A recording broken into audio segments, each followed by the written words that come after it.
2월 7일 월요일. 눈은 없지만 마음으로. 눈 없이 태어난 골든 리트리버 한 마리가 힐링견으로 재탄생해 사람들에게 잔잔한 감동을 준 이야기가 있습니다. 많은 이에게 감동을 선사한 힐링견은 캐나다 스토프빌에 사는 스마일리.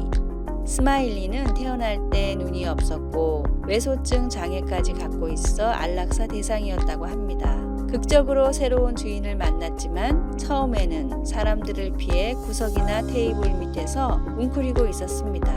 하지만 주인의 사랑은 스마일리의 마음을 열게 했고 교감 능력이 탁월함을 알고 치료견 훈련을 받게 됩니다. 치료견이 된 스마일리는 장애인 시설, 양로원, 요양원 등을 방문해 행복을 전하고 있습니다. 두근거리는 심장을 가진 존재로서 생명을 소중히 여기는 마음이 작은 기적을 부르는 게 아닐까 싶습니다. 오늘의 말씀. 각각 은사를 받은 대로 하나님의 여러 가지 은혜를 맡은 선한 청지기 같이 서로 봉사하라. 베드로전서 4장 10절. 오늘의 찬송 213장 나의 생명 드리니. 오늘의 만나. 세상에서 주님을 만난 사람들은 모두 어둠 속에서 빛을 찾은 사람입니다. 한 줄기 빛이 모든 어둠을 물리치듯 나의 삶도 세상 속에서 복음을 전하는 환한 빛이 되도록 사랑을 실천하십시오. 2월 8일 화요일. 언제든 하나님께. 코로나 바이러스 여파로 우리는 어디를 가든지 이전보다 더 많은 검증 단계를 거쳐야 합니다. 이제는 먼저 예약을 하고 도착하여 입장하기 위해 명부 작성이나 인증 단계를 거쳐가야 합니다. 예방접종을 맞지 않으면 들어가지 못하는 경우도 있고 지시들을 따르지 않으면 들어갈 수가 없게 되었습니다. 구약에서 하나님은 성막 안의 지성소라고 불리는 곳에 들어가기 위한 특별한 규정들을 제정하셨습니다. 성소와 지성소를 분리하는 휘장 뒤로는 오직 대제사장만이 한 해에 한 번 들어갈 수 있었습니다. 아론과 그의 후임 대제사장들은 들어가기 전에 예물을 가져오고 몸을 씻은 후 거룩한 옷을 입어야 했습니다. 그러나 하나님의 지시들은 건강이나 안전 때문이 아니라 이스라엘 백성들에게 하나님의 거룩하심과 우리가 용서가 필요함을 가르치기 위한 것이었습니다. 예수님이 죽으시던 순간에 성서 휘장이 찢어진 것은 우리의 죄를 용서하기 위해 주님이 죽으셨다는 것을 믿는 모든 사람들이 하나님 앞으로 나아갈 수 있다는 것을 상징적으로 보여줍니다. 성소 휘장이 찢어짐으로 우리는 영원히 기뻐할 수 있게 되었습니다. 예수님께서 우리가 언제나 하나님께 가까이 나아갈 수 있게 해주신 것입니다. 말씀. 내 형 아론에게 이르라. 성소의 휘장 안 법궤 위 속죄소 앞에 아무 때나 들어오지 말라. 레위기 16장 2절. 찬송 279장 인애하신 구세주여. 기도. 항상 하나님께 가까이 갈 수 있게 해주신 예수님 감사합니다. 아멘.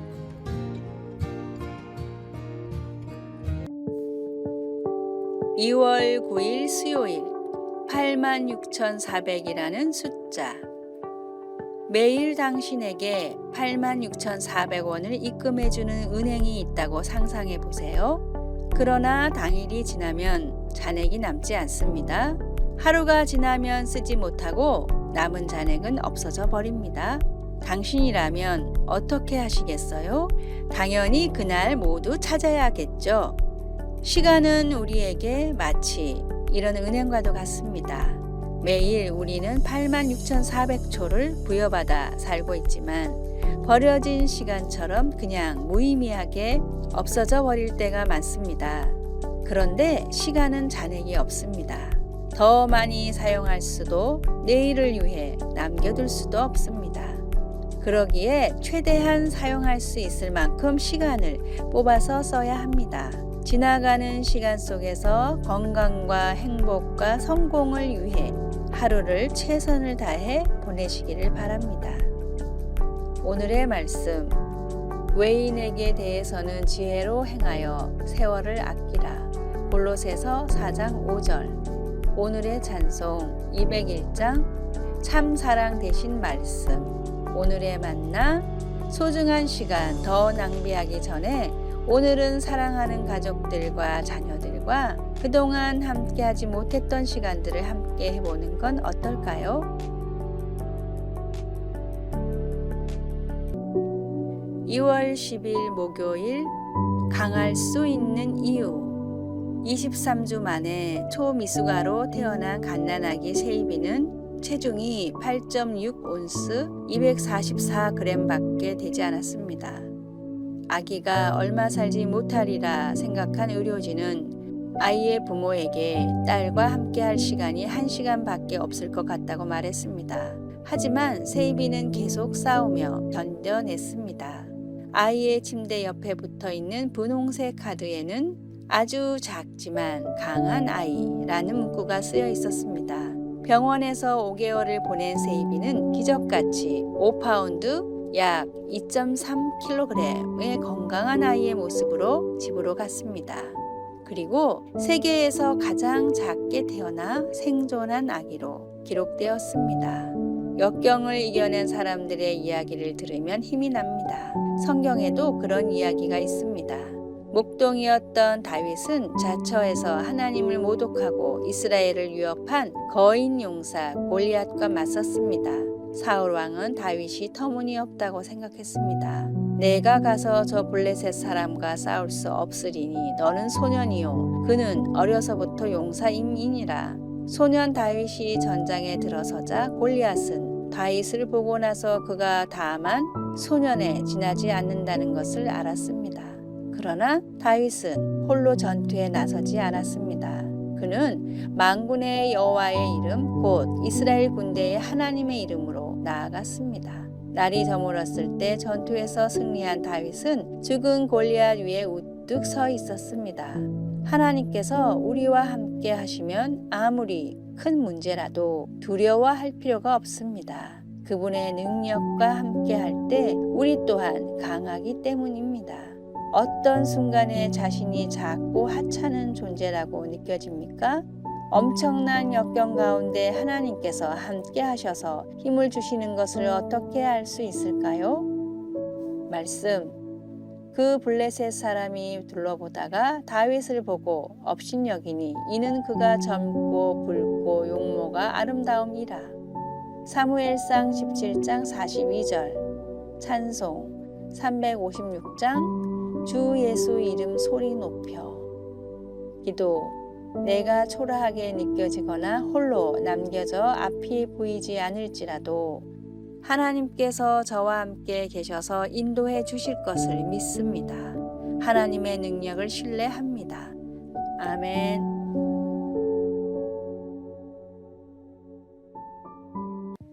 (2월 11일) 금요일 간디의 신발 한 짝. 인도의 지도자 간디가 남아프리카에서 변호사로 일할 때 일입니다. 어느 날 간디는 기차를 타고 업무를 하러 가게 되었습니다. 이제 막 떠나는 기차에 도착하여 기차 발판에 오르려 하는데 그만 한쪽 신발이 벗겨져 기차 밖으로 떨어졌습니다. 기차는 이미 출발하고 있었기 때문에 그 신발을 줄 수 없었습니다. 그러자 간디는 신고 있던 한 짝 신발을 떨어진 신발 옆에 던져 놓았습니다. 함께 있던 친구가 몹시 의아해하면서 물었습니다. 왜 나머지 신발을 벗어 던졌는가? 그러자 간디는 잔잔한 미소를 지으며 대답했습니다. 누군가 저 신발을 줍는다면 두 쪽이 다 있어야 신을 수 있지 않은가?